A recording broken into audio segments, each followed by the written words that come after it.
Hello everyone. So in this video we will discuss the important questions. बेटा इस video में हम BBCCT 103 जो कि हमारा सेल बायोलॉजी वाला सब्जेक्ट है उसके हम इम्पॉर्टेंट क्वेश्चंस पढ़ेंगे कि चैप्टर वाइज कौन कौन से क्वेश्चंस कितने इंपॉर्टेंट है। ओके, अगर आप आ जाओ इसके फर्स्ट चैप्टर पे, तो फर्स्ट चैप्टर में बेटा क्वेश्चंस हैं सेल थ्योरी, उसके अलावा सेल्स एज मॉडल ऑर्गेनिज्म, मतलब कि जब भी स्टडी करा जाता है कि सेल के अंदर कौन कौन से फंक्शंस होते हैं, तो कौन से ऑर्गेनिजम्स को या कौन से यूनिसेल्युलर ऑर्गेनिजम्स या मल्टी सेल्युलर ऑर्गेनिज्म को यूज़ करा जाता है एज मॉडल, और क्यों यूज़ करा जाता है, क्या फंक्शन है वो। कंट्रीब्यूशन ऑफ सर्टेन बायोलॉजिस्ट जैसे रॉबर्ट हॉक हो गए, ल्यूएन हॉक हो गए, श्वान श्लेडन, इनका। उसके बाद एक्सट्रीमोफाइल्स क्या होते हैं, एक्सट्रीमोफाइल्स के भी टाइप्स होते हैं बेटा, एक्सट्रीमोफाइल्स की डेफिनेशन आ जाती है और एक्सट्रीमोफाइल्स के टाइप्स आ जाते हैं। ठीक है, classification of cell, classification of cell की जब हम बात करते हैं तो सेल की क्लासिफिकेशन के बेसिस पे वो प्रोकैरियोटिक हो सकता है, यूकैरियोटिक हो सकता है, और अगर इसके अलावा भी कोई क्लासिफिकेशन है तो then difference between prokaryotic and eukaryotic, difference in structure and process of archaea, eubacteria and eukaryotes. उसके अलावा इनमें से जो बेटा सबसे रिपीटेड सबसे सबसे सबसे इंपॉर्टेंट क्वेश्चन है वो आपका है सेल एज मॉडल ऑर्गेनिज्म। ठीक है, ये उसके अलावा एक्सट्रीमोफाइल्स और सेल थ्योरी, ये तीन क्वेश्चंस जो है ना, these three questions are most repeated questions.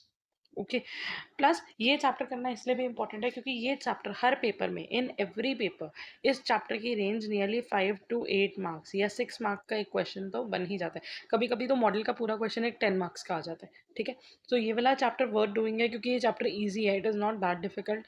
And अगर आप ये 7 के 7 क्वेश्चन कर लोगे तो आपका ऑलमोस्ट पूरा चैप्टर डन है, इसमें कवर हो जाता है, और ये हर पेपर में आपको 5 to 8 मार्क्स सिक्योर करने में हेल्प करेगा। सारे चैप्टर वाइज क्वेश्चंस डिस्कस करने के बाद बेटा एंड में ज़रूर देखना, बिकॉज एंड में हम डिस्कस करेंगे कि अगर आप पूरा सिलेबस नहीं कवर कर पा रहे, you are getting short of time और ड्यू टू एनी रीज़न, तो कौन से इंपॉर्टेंट चैप्टर्स और कौन से इंपॉर्टेंट क्वेश्चन हैं जिनको कवर करना मस्ट है। ओके, सो चैप्टर नंबर 2 है बेटा माइक्रोस्कोपी के बारे में। ठीक है, चैप्टर नंबर 2 हमारा है माइक्रोस्कोपी के बारे में। माइक्रोस्कोपी के बारे में जब हम पढ़ते हैं तो वहाँ पे कुछ डेफिनेशंस करनी इंपॉर्टेंट है, लाइक मैग्निफिकेशन, रेजोल्यूशन और रिजॉल्विंग पावर। इसी से रिलेटेड एक फॉर्मूला होता है एबेज इक्वेशन, ये करना ज़रूरी है।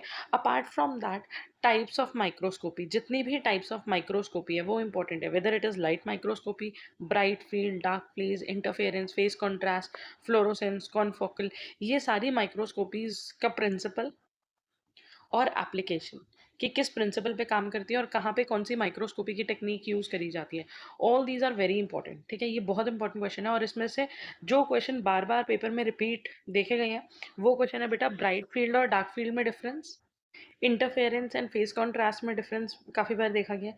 उसके अलावा एक फ्लोरोसेंस माइक्रोस्कोपी का क्वेश्चन, फ्लोरोसेंस माइक्रोस्कोपी का शॉर्ट नोट आ जाता है, प्रिंसिपल आ जाता है, एप्लीकेशन यूजेस, ये सारे आ सकते हैं, ये इंपॉर्टेंट है। ठीक है, तो ये तीन क्वेश्चन इंपॉर्टेंट है। Apart from that self fixation भी इसके अंदर एक पैराग्राफ होता है जो हमें करना है। बट ये चैप्टर की जो रेंज है वो नियरली 5 to 6 मार्क्स आपको सिक्योर करती है, बट कभी कभी ये चैप्टर 2 to 3 मार्क्स का भी आता है। सो इस चैप्टर के लिए इफ़ यू आर श्योर कि आप ये सारे टॉपिक्स कवर कर सकते हो तो आप ये वाला चैप्टर अच्छे से करो। बट अगर आपको लगता है कि ये चैप्टर आपके लिए डिफिकल्ट है, क्योंकि माइक्रोस्कोपी के जो टाइप्स है बेटा, this is a new concept, क्योंकि ये आपने you haven't studied it earlier. ठीक है, for example bright field, dark field, interference, phase contrast, fluorescence microscopy, ये तो these all the things which are very new to you. So if you feel कि ये chapter difficult है तो आप alternate चल सकते हो, क्योंकि पेपर में ऑप्शंस हैं। ठीक है, नेक्स्ट चैप्टर पे अगर हम आ जाए तो नेक्स्ट चैप्टर हमारा है, it is about electron microscopy. इसमें हम बेटा इलेक्ट्रॉन माइक्रोस्कोपी के बारे में पढ़ते हैं। ठीक है, तो इलेक्ट्रॉन माइक्रोस्कोपी में हमें एक प्रिपरेशन ऑफ बायोलॉजिकल स्पेसिमेन, कि जब भी हमें एक स्पेसिमेन को देखना है, माइक्रोस्कोपी में देखना है, तो उससे पहले क्या क्या प्रिपरेशन करने की ज़रूरत है, कैसे हम उसको फिक्स करते हैं, स्टेन करते हैं, and all the very steps. तो ये सारे स्टेप्स आपको करने इंपॉर्टेंट है, क्योंकि कभी कभी पूरा क्वेश्चन 10 मार्क्स में आ जाता है जिसमें आपको पूरे स्टेप्स, या फिर कभी सपोज क्वेश्चन सिर्फ स्टेनिंग से रिलेटेड आ गया, या किसी एक सिर्फ एक one of the step is being asked in 3 marker और 2.5 और 5 मार्कर वट एवर। उसके बाद आ जाता है principle and application of electron microscopy, क्या प्रिंसिपल है, कहाँ यूज होता है। इलेक्ट्रॉन माइक्रोस्कोपी के जो टाइप्स होते हैं, जैसे ट्रांसमिशन माइक्रोस्कोपी, उसका प्रिंसिपल एंड एप्लीकेशन एक बार पूछा जा चुका है। लाइट माइक्रोस्कोपी और इलेक्ट्रॉन माइक्रोस्कोपी का डिफरेंस, अपार्ट फ्रॉम दैट जो 2 टाइप्स ऑफ माइक्रोस्कोपी है वो पूछी जा चुकी है।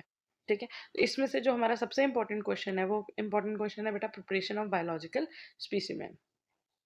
और इस चैप्टर की भी जो वेटेज रहती है वो नियरली 5 to 6 मार्क, मतलब 5 मार्कर या 6 मार्कर में इनमें से एक क्वेश्चन पूछ लिया जाता है। वो रेयर होता है कि मान लो कोई डिफरेंस, जैसे लाइट वर्सेस इलेक्ट्रॉन पूछ लिया तो वो सिर्फ 3 मार्क में आ गया या 2.5 में आ गया। अदरवाइज मैक्सिमम टाइम्स इसका क्वेश्चन या तो 5 मार्कर या 6 मार्कर होता है। नाउ चैप्टर नंबर 4 में है बेटा सेंट्रीफ्यूगेशन है चैप्टर हमारा, ठीक है। अब चैप्टर नंबर 4 में हमें डिफरेंशियल सेंट्रीफ्यूगेशन करनी है, मतलब बेसिकली टाइप्स ऑफ सेंट्रीफ्यूगेशन। अगर आप टाइप ऑफ सेंट्रीफ्यूगेशन कर लेते हो तो उसके अंदर मेन दो टाइप होते हैं, डेंसिटी ग्रेडियंट सेंट्रीफ्यूगेशन और डिफरेंशियल सेंट्रीफ्यूगेशन।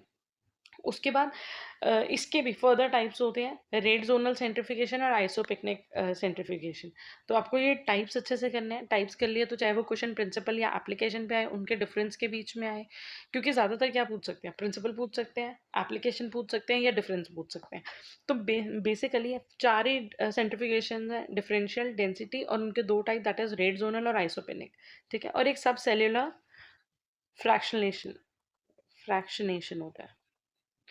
वो नॉर्मल जो आपने अभी तक सेंट्रीफ्यूगेशन देखा या सीखा होगा, जिसमें हम नॉर्मल सेंट्रीफ्यूज में स्पिन करते हैं तो वो डेंसिटी के बेसिस पे अलग हो जाते हैं, ठीक है। उसके बाद इन जनरल टाइप्स पे क्वेश्चन ना के इन जनरल पूछ सकते हैं कि प्रिंसिपल और एप्लीकेशन ऑफ सेंट्रीफ्यूगेशन क्या होता है। और इसमें इस वाले चैप्टर में से जो सबसे ज़्यादा इंपॉर्टेंट क्वेश्चन है, सबसे ज़्यादा रिपीटेड क्वेश्चन है, वो क्वेश्चन है डेंसिटी ग्रेडियंट और डिफरेंशियल सेंट्रीफ्यूगेशन का। ये क्वेश्चन काफ़ी बार पेपर्स में रिपीट हुआ हुआ है। नाउ यहाँ तक हमारा ब्लॉक 1 कंप्लीट हो जाता है। Now coming to block 2। Block 2 में बेटा हमारे पास जो चैप्टर है, चैप्टर नंबर 5, ये है हमारा स्ट्रक्चर एंड फंक्शन ऑफ सब cellular organelles, in short cell organelles के बारे में। तो यहाँ पे 3 सेल ऑर्गेनेलिज के बारे में बार बार क्वेश्चन पूछा गया है। that is structure and function of chloroplast, structure and function of mitochondria, structure and function of lysosome। उसमें से भी ये वाले जो दो क्वेश्चंस है बच्चे, क्लोरोप्लास्ट और माइटोकॉन्ड्रिया पे, इसको तो मान के चलो ये बहुत इंपॉर्टेंट है क्योंकि ये 10 मार्क में आते हैं, ठीक है। अपार्ट फ्रॉम दैट इसमें से लाइजोसोम और लाइजोसोम का स्ट्रक्चर फंक्शन इंपॉर्टेंट है। एंडोप्लाज्मिक रेटिकुलम के टाइप्स और फंक्शन, एंडोप्लाज्मिक रेटिकुलम दो टाइप का होता है, स्मूथ एंडोप्लाज्मिक और रफ एंडोप्लाज्मिक, तो उसके टाइप्स। उसके बाद न्यूक्लियस के बारे में कि न्यूक्लियर कंपार्टमेंट क्या होता है, न्यूक्लियर पोर कॉम्प्लेक्स क्या होता है। इस चैप्टर को हम एक ईजी चैप्टर और हमारे लिए स्कोरिंग चैप्टर की तरह कंसिडर कर सकते हैं, क्योंकि ये चैप्टर नियरली हमें 10 to 12 मार्क्स का पेपर में आराम से आ सकता है, ठीक है। और अगर आप ये वाले क्वेश्चंस अच्छे से कर लेते हो, दीज आर ओनली 6 क्वेश्चन, तो आपका ये वाला चैप्टर फिक्स है and this chapter is easy to go. Next chapter बेटा चैप्टर नंबर 6। चैप्टर नंबर 6 हमारा है सेल वॉल और एक्स्ट्रा सेल्यूलर मैट्रिक्स के बारे में, ठीक है। इसमें हम सेल वॉल और एक्स्ट्रा सेल्यूलर मैट्रिक्स के बारे में पढ़ते हैं। तो इसमें सेल टू सेल इंटरेक्शन की, एक सेल से दूसरे सेल के बीच में कैसे वो कनेक्टेड है, कैसे इंटरेक्ट कर रहे हैं, एक्स्ट्रा सेल्यूलर मैट्रिक्स क्या होती है, उस पर शॉर्ट नोट आ जाता है, अधेशन जंक्शंस पे आ जाता है, उसके बाद गैप जंक्शंस पे आ जाता है एंड डिटेल एक्सप्लेनेशन आ जाती है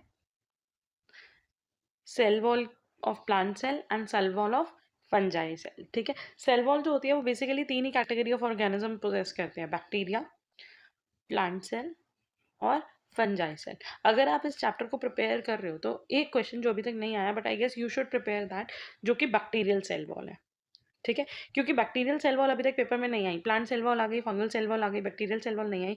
बैक्टीरियल सेल वॉल इसलिए भी इंपॉर्टेंट है क्योंकि बैक्टीरिया को हम सेल वॉल के बेसिस पे ही बेटा दो कैटेगरीज में डिवाइड करते हैं, that is gram positive and gram negative bacteria. तो अगर आप बैक्टीरियल सेल वॉल वाला टॉपिक करोगे, इसी के साथ आपका एक और क्वेश्चन कवर हो जाएगा, difference between gram positive and gram negative bacteria. ये चैप्टर भी हमारा बहुत इंपॉर्टेंट है, मतलब ब्लॉक 2 में से आप मान के चल सकते हो कि चैप्टर नंबर 5 और चैप्टर नंबर 6 तो मस्ट डू चैप्टर्स हैं, क्योंकि ये आराम से आपको 10 to 15 मार्क्स स्कोर करवा सकते हैं। चैप्टर नंबर 7 है बेटा cytoskeletal proteins, cytoskeletal proteins and cellular movement. इसमें एक क्वेश्चन आ सकता है ओवरव्यू ऑफ साइटोस्केलेटल प्रोटीन। इनमें से जो भी क्वेश्चन आएगा वो नियरली 5 या 10 मार्क्स का आएगा। तो एक शॉर्ट में आपको फ्लो चार्ट बना के कर लेना है कि साइटोस्केलेटल प्रोटीन में कौन कौन से डिफरेंट टाइप ऑफ स्ट्रक्चर्स जो है वो प्रेजेंट है। जैसे इसके अंदर माइक्रोफिलामेंट आ जाता है, माइक्रोट्यूब्यूल आ जाता है, तो आपको उनके बारे में पढ़ना है। अगर आप इसको डिटेल में हर एक का शॉर्ट नोट कर लेते हो, जितने भी टाइप ऑफ साइटोस्केलेटल प्रोटीन है, तो आपका क्वेश्चन कोई भी क्वेश्चन हो वो कवर हो जाता है, whether it is about microtubule का structure and function, whether it is about microfilament actin के बारे में हो, या फिर और किसी सीलिया फ्लैजेला इससे रिलेटेड हो, ठीक है, सीलिया फ्लैजेला से भी रिलेटेड हो, तो वो भी कवर हो जाएगा। तो ये चैप्टर में से हमेशा हमें जो नियरली क्वेश्चंस देखने के लिए मिलते हैं वो होते हैं नियरली एटलीस्ट एक 6 मार्कर या 5 मार्कर तो होता ही है, क्योंकि कई पेपर्स होते हैं जिनमें 5 मार्कर का पैटर्न बना हुआ होता है। बेटा देर आर पेपर्स जिनमें 6 मार्कर के पैटर्न बने होते हैं। एटलीस्ट एक क्वेश्चन 5 या 6 मार्क्स का आता ही है, और किसी किसी पेपर में 2 क्वेश्चन भी आ जाते हैं, तो मतलब आप मान के चलो ये चैप्टर भी आपको 5 to 10 मार्क्स जो है वो स्कोर करवा रहा है। नेक्स्ट आ जाते हैं बेटा, नाउ दिस वाज, ये जो चैप्टर नंबर 5, 6 एंड 7 थे, इससे हमारा ब्लॉक 2 कंप्लीट हो जाता है। ठीक है, अब आ जाते हैं ब्लॉक 3 पे। ब्लॉक 3 है बेटा चैप्टर 8, 9 एंड 10। ठीक है, और 8, 9 और 10 में मेन हमारा जो चैप्टर है ना वो प्रोटीन ट्रैफिकिंग के बारे में है। प्रोटीन ट्रैफिकिंग का मतलब होता है कि प्रोटीन का ट्रांसपोर्ट होना। ठीक है, प्रोटीन का ट्रांसपोर्ट होना विद इन द सेल। अब विद इन द सेल का मतलब क्या है कि सेल के अंदर प्रोटीन किसने बनाया, आरईआर ने। अब आरईआर से वो प्रोटीन अगर गोल्गी के पास गया, गोल्गी अपरेटस के पास, तो उसका क्या हुआ, गोल्गी ने उसको आगे भेजा तो क्या हुआ, और ऐसे ही इसमें बहुत सारे प्रोसेस इन्वॉल्व है। So these 3 chapters are solely about protein trafficking.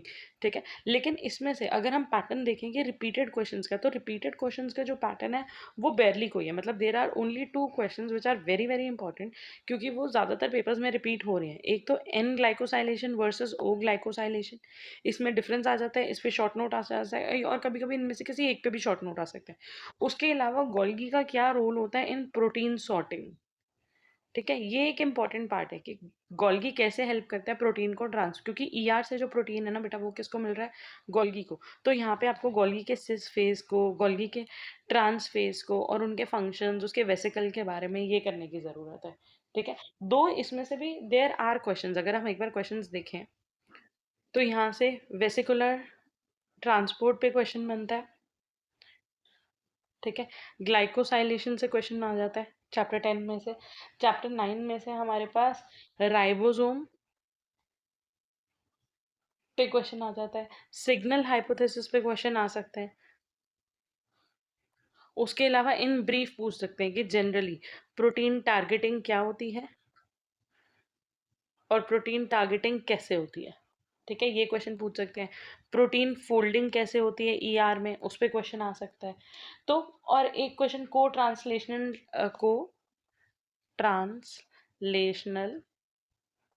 Trans location, इसका मतलब बेटा ये हुआ को ट्रांसलेशनल। ट्रांसलेशनल मतलब ट्रांसलेशन क्या प्रोसेस होता है, जब आरएनए से प्रोटीन बनता है वो ट्रांसलेशन है। तो ट्रांसलेशन के साथ साथ वो प्रोटीन ट्रांसलोकेट कैसे हो रहा है, इस पे क्वेश्चन आ सकता है। ठीक है, सिग्नल सीक्वेंस है, प्रोटीन ट्रैफिकिंग इन पेरोक्सिसोम्स है, उस पे आता है। तो लेकिन इस चैप्टर के साथ, इस ब्लॉक के साथ देयर इज अ प्रॉब्लम, ये block is hard to go. ठीक है, ये ब्लॉक थोड़ा सा डिफिकल्ट है, because why is it hard to go, because it covers all the concept which you hardly have studied earlier, and no such repetitions are seen in this. Otherwise we can pick out the most repeated questions and consider them as most important questions, और हम मान के चलते हैं कि वो और उसके अलावा सिर्फ कुछ कर लो तो हो जाएगा। बट ये चैप्टर्स हमें डिटेल में कवर करने ज़रूरी हैं। अगर आप ये वाले चैप्टर्स कर रहे हो वेरी गुड, बट इसमें से जो भी चैप्टर कर रहे हो, अगर आप चैप्टर 8 कर रहे हो, 9 कर रहे हो, 10 कर रहे हो, तो उन चैप्टर को डिटेल में करो। ठीक है, उसके अलावा जैसे चैप्टर 10 में से न्यूक्लियर इंपोर्ट एंड एक्सपोर्ट पे क्वेश्चन 2 बार आ चुका है, सिग्नल सिग्नल सीक्वेंस इंपॉर्टेंट है, but still there is no such repetition which is seen कि हाँ हर पेपर में ऐसा देखने के लिए मिल रहा है, ऐसा नहीं हो रहा। ओके, अब हम आ जाते हैं ब्लॉक 4 पे। ब्लॉक 4 के अंदर है चैप्टर नंबर 11, 12 एंड 13। 11 चैप्टर है बेटा सेल साइकिल, माइटोसिस को अच्छे से करना, उसके डायग्राम, उसके सारे फेजेस। तो ये क्योंकि कभी कभी पूरा क्वेश्चन और उसका सिग्निफिकेंस, पूरा क्वेश्चन आ जाता है माइटोसिस एक्सप्लेन करो उसके डायग्राम के साथ, फेसेस के साथ और सिग्निफिकेंस। कभी कभी आपने अगर सिर्फ फेसेस ही अच्छे से करे हैं, that is prophase, anaphase, metaphase and telophase, 4 phases होते हैं माइटोसिस के। अगर आप ये phases prophase, anaphase, metaphase, telophase अच्छे से करोगे, तो अगर सपोज क्वेश्चन आता है कि बताओ इन फेजेस के बीच में डिफरेंस क्या है, जैसे प्रोफेस और एनाफेस में क्या डिफरेंस है, मेटाफेस और टीलोफेस में क्या डिफरेंस है, कंपैरिजन करो 2 स्टेजेस का, तो वो आप कर सकते हो। उसके अलावा इंटरफेस वाली जो स्टेज होती है वो अच्छे से करनी है। ठीक है, अपार्ट फ्रॉम दैट इंटरफेस के अंदर ना बेटा हमारा होता है G1, फिर उसके बाद एस फेस और G2 फेस, और उसके बाद माइटोसिस में एंटर होता है, और G1 से एस के बीच में एक G0 फेस आता है। तो इनको अच्छे से लर्न करना है कि ये सेल साइकिल जो है वो सेल साइकिल में कौन सी cycle one after the other, जैसे G1 एस G2, फिर उसके बाद माइटोसिस में एंटर होते हैं। तो माइटोसिस तो आप कर रहे हो, लेकिन ओवरऑल जो जनरलाइज सेल साइकिल है वो कैसे काम कर रही है, इंटरफेस की जितनी भी स्टेजेस है वो अच्छे से ज़रूर पढ़नी है। सिमिलर फॉर मियोसिस, इसका भी आपको डायग्राम करना है, इसके भी आपको फेजेस करने हैं, और इसके भी आपको सिग्निफिकेंस करने हैं। फेजेस अच्छे से करने हैं। कभी कभी मियोसिस 1 और मियोसिस 2 के फेजेस को ही कंपेयर करने के लिए बोल देते हैं कि बताओ प्रोफेज 1 और प्रोफेज 2 जो है वो एक दूसरे से कैसे डिफरेंट है। ठीक है, उसके कंपैरिजन किसी भी स्टेजेस के बीच में आ सकता है, कंपैरिजन सीधा सीधा माइटोसिस और मियोसिस के बीच में आ सकता है। ये चैप्टर बहुत बहुत बहुत बहुत बहुत इंपॉर्टेंट है। इसके इंपॉर्टेंट होने का दो रीज़न है। पहली बात, ये चैप्टर बहुत ईजी है, आप +1 +2 में सेल साइकिल सेल डिवीजन अच्छे से पढ़ के आए हो। और दूसरी चीज़, ये चैप्टर आपको आराम से मिनिमम 10 मैक्सिमम 15 मार्क्स तक दिलवा सकता है, क्योंकि कम से कम 10 मार्कर क्वेश्चन तो पेपर में इसके हमें देखने के लिए मिलते ही हैं। अगर बेटा 6 मार्कर वालों का पैटर्न चल रहा हुआ, क्योंकि because there are 2 pattern in the question paper, few question paper contain 5 markers, but कुछ question papers contain 6 markers। तो अगर 6 markers है तो आप मान के चलो आपके 12 मार्क्स बनने के चांसेस हैं।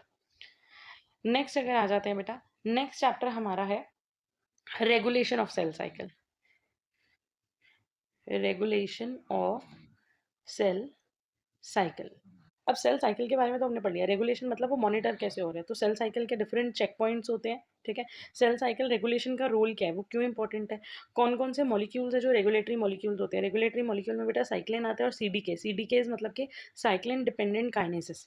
ठीक है, तो ये साइक्लिन और सीडीकेज कैसे काम करते हैं वो भी हम देखते हैं साइक्लिन एक्सप्रेशन साइकिल में। ये इसमें चेक पॉइंट्स वाला क्वेश्चन बहुत बार रिपीट हुआ है, तो इसमें से ज़्यादातर जो रिपीटेड क्वेश्चन है वो ये वाला है। बट ये चैप्टर अपने आप में itself is a chapter which repeats itself so many times. ठीक है, तो ये चैप्टर भी आपके लिए बिल्कुल बहुत इंपॉर्टेंट चैप्टर है, क्योंकि ये chapter nearly will give you 5 to 10 marks. Chapter number 13 last chapter हमारा है, which is about cell death and cell renewal. Cell death और सेल रिन्यूअल में बेटा एपोप्टोसिस और नेक्रोसिस, अगर आपने BZYCT के सब्जेक्ट्स भी ऑप्ट करे हुए हैं या करे हुए होंगे तो उसके अंदर एपोप्टोसिस और नेक्रोसिस आपने पढ़ा हुआ होगा, तो आपको आइडिया होगा। अगर आपने नहीं पढ़ा, नॉट एन इशू, यहाँ पे आप एपोप्टोसिस नेक्रोसिस या इन जनरल सेल डेथ क्या होता है, सेल डेथ के अलग अलग तरीके क्या होते हैं वो पढ़ोगे। अगर एपोप्टोसिस करोगे तो उसकी मॉर्फोलॉजी करनी ज़रूरी है, उसके बायोलॉजिकल चेंजेस की, सेल की मॉर्फोलॉजी में क्या चेंजेस आते हैं, सेल के अंदर बायोलॉजिकली क्या चेंजेस आते हैं। Plus there are 2 pathways, extrinsic pathway and intrinsic pathway for apoptosis. ठीक है, तो वो आपको कवर करना है, एपोप्टोसिस को डिटेल में करना है। नेक्रोसिस करना है, सेल ट्रांसफॉर्मेशन कैसे होती है, cell death, how balance between cell death and cell renewal is maintain. और एक सबसे इंपॉर्टेंट टॉपिक है बेटा FACS। FACS का मतलब as you can see is fluorescence activated cell sorting. तो फ्लोरोसेंस एक्टिवेटेड सेल सॉर्टिंग क्या होता है, ये इस चैप्टर का देखा गया। This is a repeated question and it usually comes as a 10 marker. ठीक है, तो ये था हमारा पूरे ब्लॉक के इंपॉर्टेंट क्वेश्चंस। और अगर हम बात करें हाउ टू प्रिपेयर, अब प्रिपेयर करने वाले बच्चे आप में से जो बच्चे होंगे वो ज़्यादातर दो कैटेगरीज में होंगे, कि मिनिमम कितना प्रिपेयर करें कि हम इजीली पास हो सके। ठीक है, और मैक्सिमम कितना प्रिपेयर करें टू स्कोर फुल। ओके, अगर हम पहले डिस्कस करते हैं उनको जो मिनिमम प्रिपरेशन चाहते हैं कि हम उतना प्रिपेयर कर लें जितने में हम पास हो जाएं। तो मिनिमम पास होने के लिए, क्योंकि ये पेपर 70 मार्कर है, तो आप सारे चैप्टर्स नहीं कर पा रहे, लेकिन चैप्टर नंबर 1 ज़रूर करो, वो बहुत इंपॉर्टेंट चैप्टर है और वो बहुत इजी चैप्टर भी है। उसके अलावा chapter number 5, chapter number 6, chapter number 11, chapter number 12, chapter number 13, 1 2 3 4 5 6, ये 6 चैप्टर्स तो मस्ट हैं, ये करने ही करने हैं, क्योंकि इन चैप्टर में से नियरली 5 to 10 मार्क का आ जाता है। इस चैप्टर में से भी 5 मार्क का, इस चैप्टर में से भी 5 मार्क का, और इस चैप्टर में से इस लास्ट वाले ब्लॉक में तो आप मान के चलो आपका 25 to 30 मार्क्स का आ रहा है। ठीक है, तो उस हिसाब से अगर आप ये 6 चैप्टर्स अच्छे से कर लेते हो तो आप आराम से 40 to 50 मार्क्स के लिए प्रिपेयर कर रहे हो। ठीक है, ये वाला आप अच्छे से कर लो। उसके बाद अगर हो सके तो बाकी चैप्टर्स में से जो चैप्टर आपको लगता है कि हाँ आपको थोड़े भी समझ आ रहे हैं, या at least you can try to do those chapters, जैसे कि आप इलेक्ट्रॉन माइक्रोस्कोपी वाला चैप्टर देख सकते हो। इलेक्ट्रॉन माइक्रोस्कोपी है चैप्टर नंबर 3। ठीक है, चैप्टर नंबर 3 इलेक्ट्रॉन माइक्रोस्कोपी में, क्योंकि हार्डली 5 to 6 क्वेश्चन में पूरा चैप्टर कवर हो जाता है, तो आप वो ट्राई कर सकते हो। उसके अलावा चैप्टर नंबर 7 ट्राई कर सकते हो, जिसमें माइक्रोफिलामेंट माइक्रोट्यूब्यूल्स के बारे में है। ये चैप्टर नंबर 4 जिसमें सेंट्रीफ्यूगेशन के बारे में, वो सारी चीज़ें आप कर सकते हो। या ब्लॉक 3 के जो प्रीवियस ईयर क्वेश्चंस हैं वो कर सकते हो। ठीक है, बट एटलीस्ट मिनिमम आप 6 चैप्टर्स कर लो, जो कि बहुत बहुत बहुत इंपॉर्टेंट है। अब जो बच्चे फुल स्कोर या मैक्सिमम स्कोर करना चाहते हैं, मैक्सिमम मार्क्स स्कोर करना चाहते हैं, उनके लिए तो मेरी यही सजेशन है कि जितने भी क्वेश्चन हमने डिस्कस करे हैं, कवर ऑल दीज क्वेश्चंस। आप ये सारे क्वेश्चंस कवर करो, और अगर उसके बाद यू हैव दैट पोटेंशियल, तो जितने भी टर्मिनल क्वेश्चंस होते हैं, मतलब कि बुक के एंड के क्वेश्चंस होते हैं, आप वो सारे कवर करो, प्लस डायग्राम ज़रूर करो, ठीक है। But still I will emphasize on, I will force कि chapter number 1, chapter number 5, 6, 11, 12 and 13, these are very very important. ये आपके लिए स्टार चैप्टर्स हैं जो आपको पेपर में अच्छे मार्क्स इजीली दिलवा सकते हैं। ओके जी, आई होप आपके लिए ये वीडियो यूजफुल रहा होगा। So in the next video I will try to cover at least 20 important question out of all the question which we have mention. Thank you so much.